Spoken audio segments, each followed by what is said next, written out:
This is the lazy bear. So to set up for this one, you're just gonna be on the ground. You're gonna be hands and knees position. All right, and to set up, you wanna make sure that your hands are under your shoulders, your knees are under your hips, okay? You don't wanna be too far either way. You don't want your knees to be spread out too far. So again, knees under hips means that your knees are like right in line with your hips. Everything's in alignment. Just don't be too far spread out. Sometimes we'll recommend that there's a ball or something similar between your knees to help hold that position. But for the sake of this, there won't be. You can be up on your toes in the back. All right, same idea here. You don't want your hips rotated in. You don't want to rotate it out. Everything needs to stay in alignment. Okay, the hardest and most important part of this exercise is the tailbone tuck, all right, the pelvic tilt. So what you're gonna do here is you're going to create a little bit of a tailbone tuck, pelvic tilt for yourself. I'm gonna have Ben demonstrate that, all right, the right way. So basically what he's getting is his tailbone sits back. Okay, it's like someone's got two strings on his tailbone or on his hip bones, and they're pulling them down towards his pockets, or I'm sorry, towards his knees. So he's got two hands on his back pockets, they're pulling down towards his knees, okay?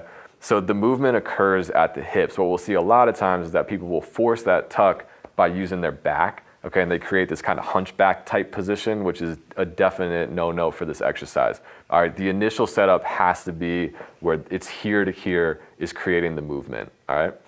If you do that right, you might feel some glute engagement, you might feel a little bit of ab engagement, but the goal is that you're gonna do that, create that movement without overbearing in your abs, okay?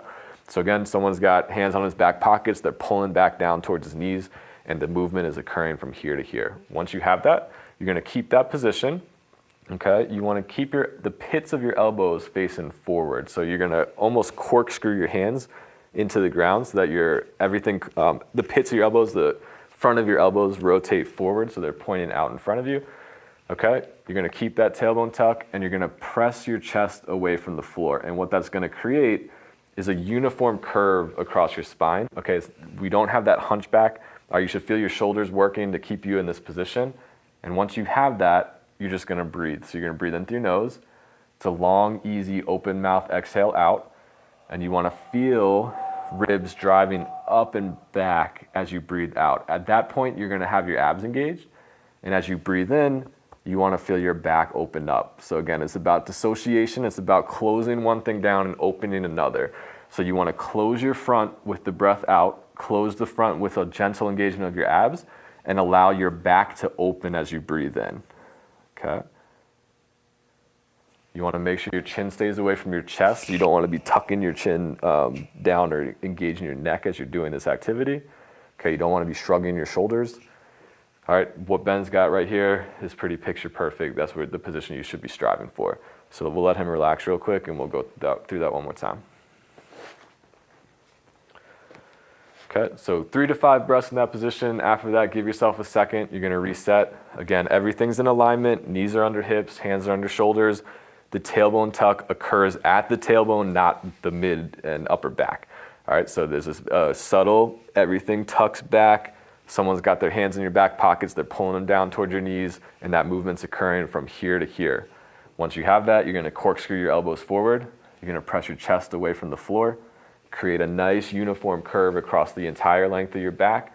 Chin is away from your chest, and you're gonna breathe, long open mouth exhale. Ribs drive up and back. Abs engage, and you keep that engagement as you breathe in, allowing your back to open. The big key for this exercise is that you feel your back opening as you breathe in without the hunchback thing. If you can demonstrate that one more time, Ben, without going hunchback and just forcing a stretch here, all right? So that's the lazy bear. If you're hitting those points, you got it pretty good.